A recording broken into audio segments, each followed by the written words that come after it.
NewsNation Now, I'm Connell McShane in New York. A lot to cover this hour. We start you off with Israel confirming they've received the remains of 2 deceased hostages by Hamas inside the Gaza Strip. Ceasefire, shaky as it might be, does remain in place. President and others have said as much. After those Israeli strikes we reported on this week in response to Hamas violating the agreement. Here in just a moment in our New York studio, we have Ophir Kunis. He'll be back with us, been on many times, the Consul General for Israel here in New York. That's coming up. But first, it is time for the Daily Take. Geraldo Rivera is with us right now. Good to see you, Geraldo, as always. Hey, Connell. We had a roundtable that we covered last hour where J.D. Vance was out. The president was just getting back to the White House. Talking about the shutdown. So I had Chris Sununu on because he got this job, the former governor of New Hampshire, as head of a trade group, Airlines for America, and he was in the roundtable. So that'll kick us off on this shutdown and everything else and see if they get anything solved. Let's listen to Governor Sununu from an hour ago. It's not just about the airlines, it's about the military, it's about the SNAP benefits, it's about, programs that take care of those that have food insecurity. Those are all programs that are also coming to a screeching halt that they've said no to. And the time is to say, okay, enough of the political games. Let's move forward. Let a cooling period happen during a clean CR, and then we'll come back and talk about those issues at the appropriate time. So, we're like a month into this whole mess, Geraldo, and now finally we're starting to hear whispers in Washington that they might get something done and open it back up maybe next week. How do you see it? I see that these parties, Connell, have an absolute zero trust in each other. They're afraid to yield anything for fear the other side will betray them, will double-cross them somehow.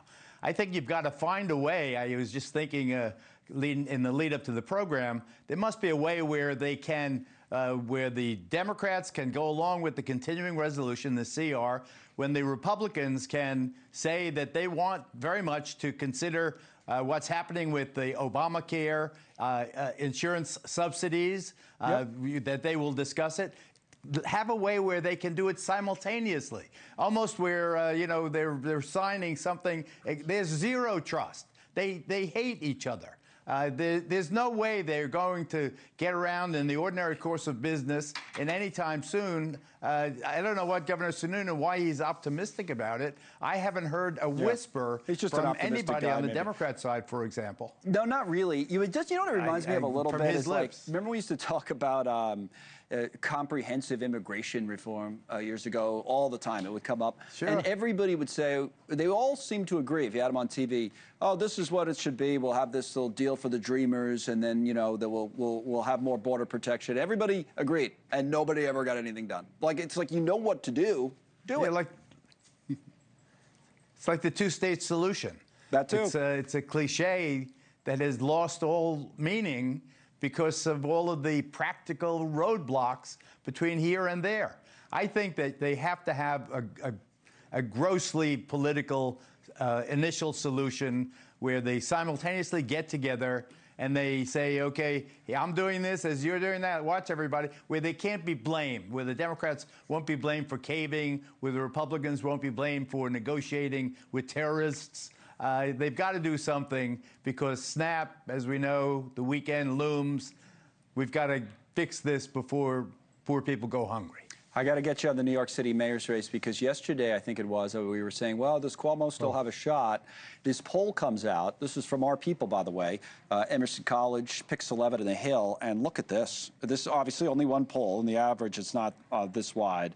But, Mamdani's at 50%. That's a 25-point lead over Cuomo and Sliwa. How about that? I think we're seeing really a sea change in domestic politics.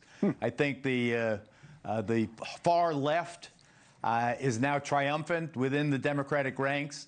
Zohran Mamdani will become the most powerful Democrat politician in the country. He will, as long as he can keep New York City from flying apart, be someone who will be a kingmaker.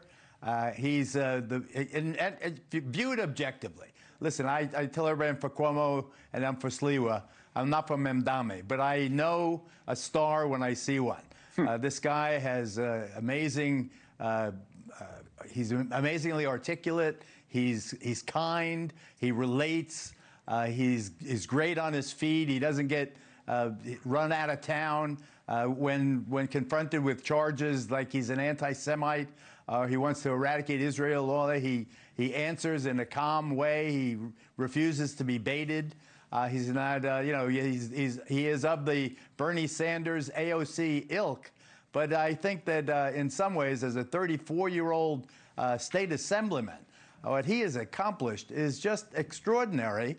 And for all the misgivings that his ascension should bring, and for all that disappointment it brings to the politicians that I support, Cuomo and Sliwa, I have to say, that I've seen him come and go. This guy is extraordinary in terms of the impact that he has had, how he has, in a Jewish town, managed to get 1/3 of the Jewish vote. Most of them young people. Many of those young people, admittedly, voting because of their objection. And you can ask the Israeli Consul General, if you'd be so kind. I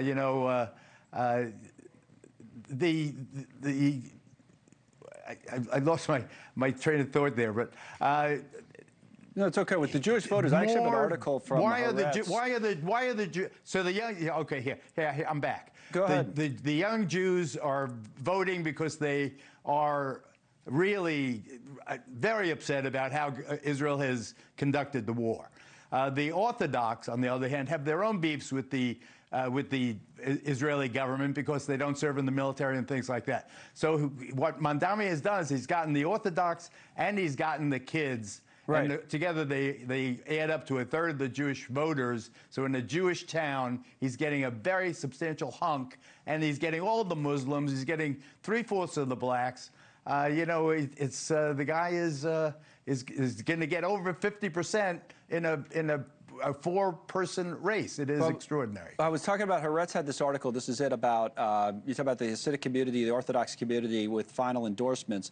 Highly unusual move, they write. Ultra-Orthodox Satmar Hasidic leaders announced yesterday neither faction will endorse a specific candidate for mayor. An open letter from the leadership, which will be published Friday. Letter does not endorse Mamdani. It does include a section titled Mamdani is not an anti-Semite, however, which is kind of an interesting thing there at the bottom. Thoughts? Well, Mamdani is not an anti-Semite, and you can be opposed to Israel and not be an anti-Semite. I have to give them the space to be, who they want to be. And we've gotten so used to the establishment in New York dictating which way New York goes, politically speaking, that this is a shock to everyone, all of us wise guys. Yeah. But I think this is part of the great progression of American politics. I hope that he doesn't become a nut job screaming radical, but he does not appear to be that person. He seems, despite all the attacks, to have weathered in a dignified way and stuck to his positions, not even shying from using words like genocide and other horrible expressions. Let me end on this point, because I think your phrase was like it's a sea change in politics when we started talking about it at the beginning. So I want to know what you mean by that. I'm going to play a clip here from the Speaker of the House, who spoke today about what it looks like if Mamdani wins. Mike Johnson, of course, the Republican, saying this. New York is just the tip of the iceberg. It's not isolated to America's largest city. It's other cities as well. Look at Seattle, where the leading candidate for mayor is an open socialist. Look at Minneapolis, where the sitting socialist mayor is facing a challenge from his left flank. And look here in Congress, where we have our own wing of Marxist acolytes serving here. Is that what you meant, Geraldo, or something else? That's what I meant. I mean, I think the Speaker obviously puts it in the most parochial and partisan way possible. But it is clear, and it has been since the ascension of AOC, that the left wing of the Democratic Party is the energized wing. They are the ones that have a pulse. The old sluggers, the Cuomos of the world, they just don't have the same zing, the same relationship with the voters, the same ability to move, from square one. They got a And couple of moderates, though, were that might win governor's races. That was the only thing I'd say. Yeah, well, maybe. Yeah, Bashir and the others, if he's running. I think that they have a reasonable chance. I think Gavin Newsom has been finally found his spurs. But I mean, New Jersey and Virginia, even on Tuesday night, those candidates are not radicals. I mean, those are kind of middle of the road. I think New Jersey and Virginia will both go Democrat. Right. They'll both go Democrat. But what you need, though, and this is the point that I'm struggling with. You have the Charlie Kirk phenomenon on the Republican side, where the young working class and other young people flocked to the Republican Party for the first time. They abandoned their traditional Democratic home, and they all became Republicans or MAGA people. Mamdani could be the antidote to the Republican activism that has been so effective.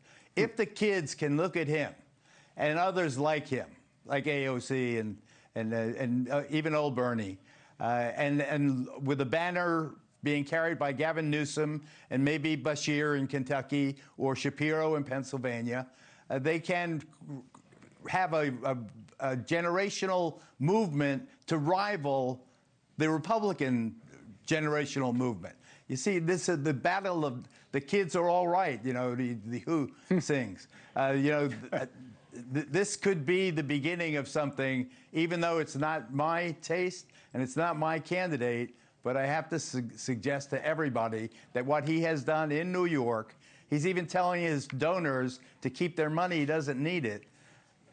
This kid has gone places. Yeah, you see it. And whether he goes any further than this, I don't know. We'll see Tuesday night. But the balls and strikes, as always, Geraldo. Thank you, my friend. Thank you for watching. Subscribe below and download our NewsNation app right now on your phone, and you will get fact-based, unbiased news for all Americans.